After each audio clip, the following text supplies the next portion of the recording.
Bismillahirrahmanirrahim. Assalamualaikum warahmatullahi wabarakatuh. Perkenalkan, saya atas nama Mardiana dengan NIM 2003-015-0002, kelas PJKRA Angkatan 2020, Fakultas Ilmu Keolahragaan Universitas Negeri Makassar. Baiklah, langsung saja saya akan menjelaskan tentang diskursus makna perkembangan olahraga di Indonesia. Sejalan dengan perkembangan dari waktu ke waktu, perkembangan olahraga di sekolah telah mengalami perubahan-perubahan. Hal ini nampak dari perubahan nama yang digunakan dari satu periode waktu ke periode waktu lainnya. Perubahan nama tersebut mencerminkan pula makna dan bentuk aktivitas olahraga yang dilakukan. Adapun periodisasi perkembangan olahraga di sekolah, seperti telah disebutkan, perkembangan olahraga di sekolah telah mengalami banyak perubahan sesuai dengan istilah dan berkembangnya saat itu. Beberapa istilah yang pernah digunakan dalam setting persekolahan antara lain: yang pertama yaitu masa gerak badan pada tahun 1945 sampai 1950. Pada masa ini, bersamaan dengan proklamasi kemerdekaan Republik Indonesia pada tanggal 17 Agustus 2009,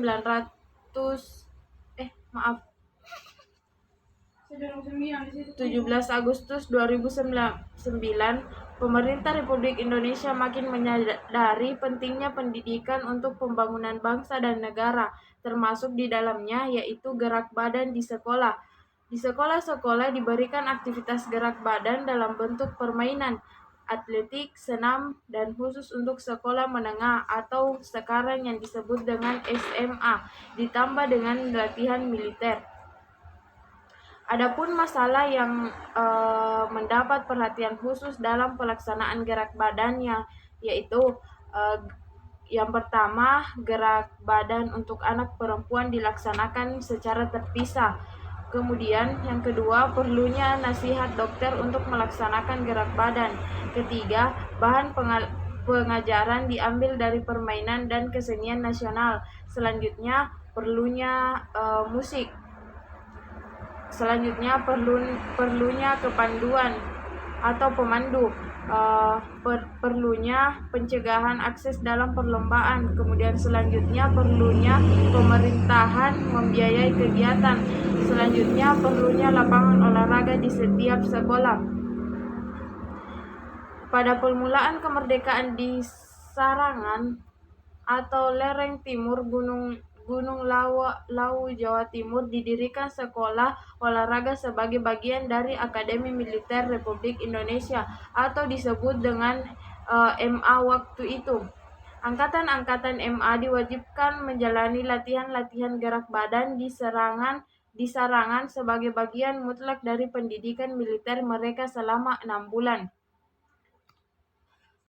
Kemudian masa yang kedua yaitu masa pendidikan jasmani pada tahun 1950 sampai 1961.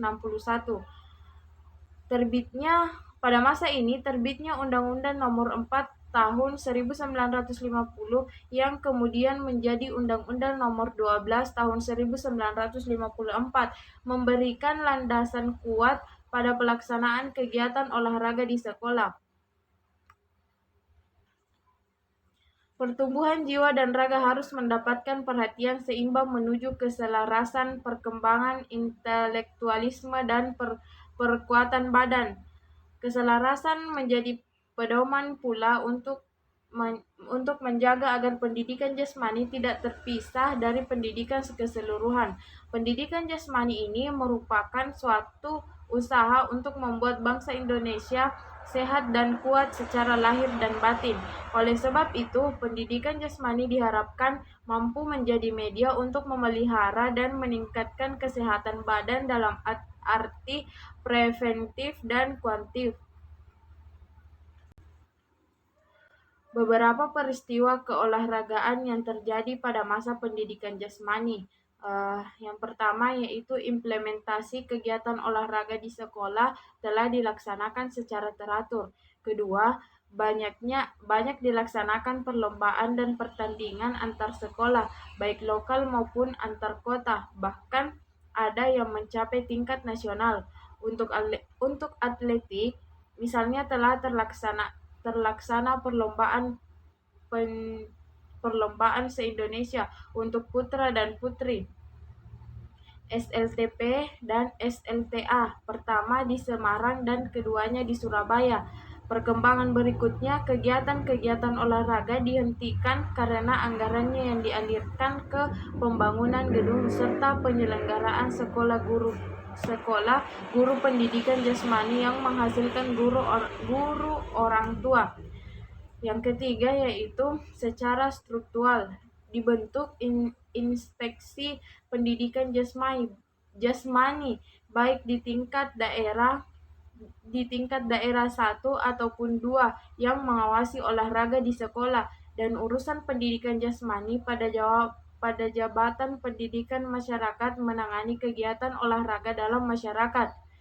Kemudian yang keempat yaitu pada tanggal 17 Agustus 1959, materi pendidikan, pengajaran, dan kebudayaan memberikan instruksi untuk melaksanakan Sabta Usaha Tama, di mana salah satu unsur adalah penggiat kesenian dan olahraga. Yang kelima yaitu untuk perkembangan sekolah-sekolah di mana para calon guru olahraga dapat dikemukakan sebagai berikut. Pada tahun 1950 dan tahun-tahun berikutnya berturut-turut didirikan Sekolah Guru Pendidikan Jasmani atau yang disebut dengan SGPD di Yogyakarta, di Bandung pada tahun 1950, di Surabaya pada tahun 1951, di Medan pada tahun 1954, dan di Ujung Pandang pada tahun 1954.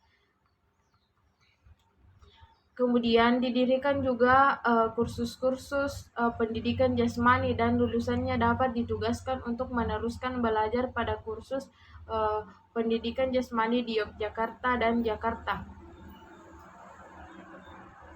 Kemudian masa yang ketiga yaitu masa olahraga pada tahun 1961 sampai 1966.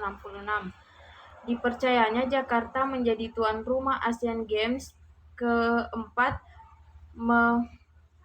menuai perubahan struktural Departemen Pendidikan dan Kebudayaan. Biro Pendidikan Jasmani menjadi Jawaban Pendidikan Jasmani. Perubahan itu secara politis dirasa kurang tepat karena Asian Games diharapkan menjadi forum tempat bangsa Indonesia membuktikan kemampuannya dengan mengukir prestasi tinggi baik dalam cabang-cabang olahraga yang dipertandingkan maupun dalam organisasi penyelenggaraan. Dalam kegiatan itu disertai dengan keyakinan penuh bahwa olahraga dapat menjadi sarana ampuh untuk mengembangkan bangsa menjadi manusia Indonesia baru. Maka dibentuklah Departemen Olahraga melalui keputusan Presiden nomor 131 tahun 1962 yang menyebabkan bahwa olahraga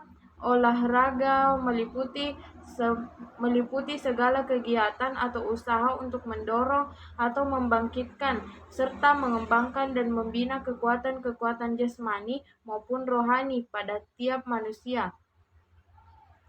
Mempertimbangkan potensi pelajar sebagai bibit-bibit olahragawan yang dapat dijadikan ladang kerja yang cepat memberikan hasil, maka dikeluarkanlah Surat Keputusan Materi Olahraga dan Materi Pendidikan Dasar dan Kebudayaan tentang kegiatan untuk memberikan bimbingan dan pengawasan dalam melaksanakan program olahraga pelajar.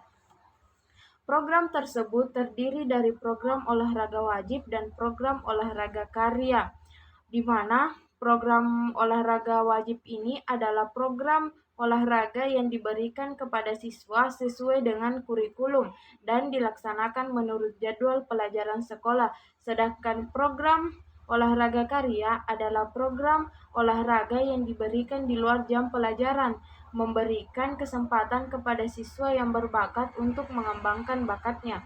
Adanya kegiatan olahraga karya ini sangat membantu dalam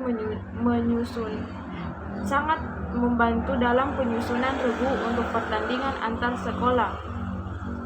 Dalam perkembangan berikutnya dibentuk Persatuan Olahraga Pelajar di seluruh Indonesia atau disingkat dengan POPSI yang berjalan terus hingga saat ini.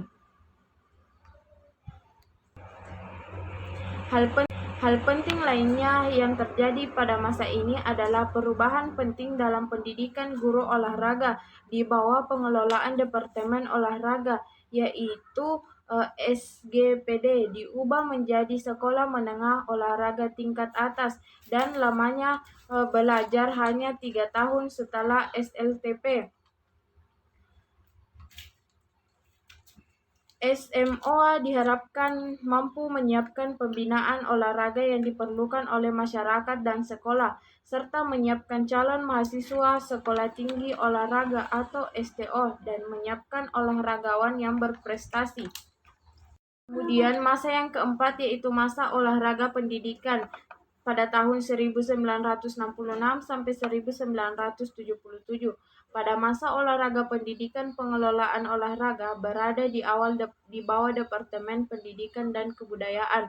Mula-mula penanggung jawabnya adalah Direktur Jenderal Olahraga, kemudian beralih kepada Direktur Jenderal Pemuda dan Olahraga. Beberapa direktorat yang ada di bawah naungannya adalah Direktorat Olahraga Pendidikan, Direktorat Keolahragaan, dan Direktorat Pendidikan dan Penataran berada di bawahnya. Pada tahun 1975 terjadi perubahan struktur departemen yang berdampak pada pengelolaan olahraga yang diturunkan ke eselon yang lebih rendah. Dalam Direktorat Jenderal Pendidikan Luar Sekolah dan Olahraga hanya ada satu Direktorat Jenderal Pendidikan Dasar yang menengah. Pada masa ini, program olahraga wajib di sekolah berjalan terus, walaupun ada kewajiban baru yaitu bergabung dengan kesehatan, demikian juga dengan olahraga karya. Adapun POPSI yang mulai aktif pada tahun 1966 bertambah maju dan pada tahun 1970 berhasil menggelar kejuaraan nasional dan cabang olahraga atletik dan sepak bola. Yang kelima yaitu masa pendidikan olahraga dan penjaskes pada tahun 1978 sampai sekarang. Dalam perjalanannya dari tahun 1978 sampai dengan tahun 1995, nama olahraga di sekolah mengalami berbagai perubahan. Walaupun demikian, pelaksanaan olahraga di sekolah tetap ditekankan pada aspek pendidikan. Artinya, kegiatan pendidikan yang dilaksanakan melalui media kegiatan jasmani yang disebut olahraga. Perubahan nama tersebut berturut-turut adalah pendidikan olahraga, olahraga kesehatan, pendidikan olahraga dan kesehatan, dan yang terakhir sebagaimana tercantum dalam kurikulum pendidikan dasar 1993 dan kurikulum menengah umum 1995 adalah pendidikan jasmani dan kesehatan. Adanya perubahan-perubahan demikian dapat diartikan adanya dinamika yang tinggi dalam konsep penyajian olahraga di sekolah. Akan tetapi dari sisi lain dapat diartikan sebagai kurang mantapnya konsep penyajian di sekolah. Adapun urgensi penjaskes, pendidikan jasmani dan kesehatan yang diberikan di sekolah memiliki peran yang sangat sentral dan dalam pembentukan manusia seutuhnya. Pendidikan jasmani tidak hanya berdampak positif pada pertumbuhan fisik anak, melainkan juga perkembangan mental, intelektual, emosional, dan sosial.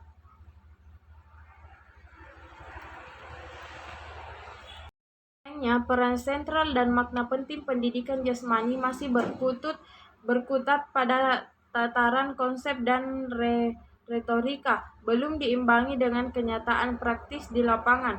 Kondisi ini diperparah lagi dengan atmosfer pemikiran sejak tahun 90-an yang mewarnai arah pendidikan di Indonesia dengan menitik beratnya pada kemampuan intelektual dan kurang memperhatikan aspek-aspek lain dari anak secara utuh.